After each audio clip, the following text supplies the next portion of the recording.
यह है कि जो कमिश्नर 7 मार्च को रिटायर हो रहा है, ठीक है, वो क्या अपनी अगली नौकरी का बंदोबस्त तो नहीं कर रहा? ओके, क्योंकि he is going to be retired on 7th of March. ये बात मीडिया को नहीं पता, जो मैं आपको बता रहा हूँ। जी जी बिल्कुल।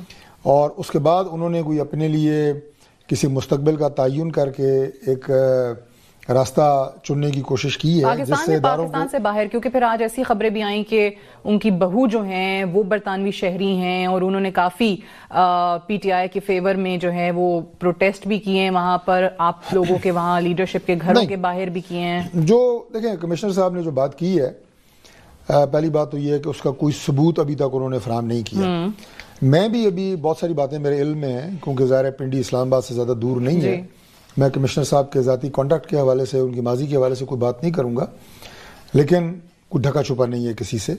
जो लोग उनसे राब्ते में रहे हैं माजी में, वो भी कोई ढके छुपे नहीं हैं और उनके किरदार भी बड़े मशकूक हैं। उनके नाम लेके आएंगे हम और सबूत के साथ लेके आएंगे कि पिछले 8 दिनों में कौन इनसे राब्ते में था, इन्हें क्या ऑफ़र की गई, जिसकी बुनियाद के ऊपर उन्होंने इलेक्शन के तमाम अमल के ऊपर सवालिया निशान उठाने की कोशिश की।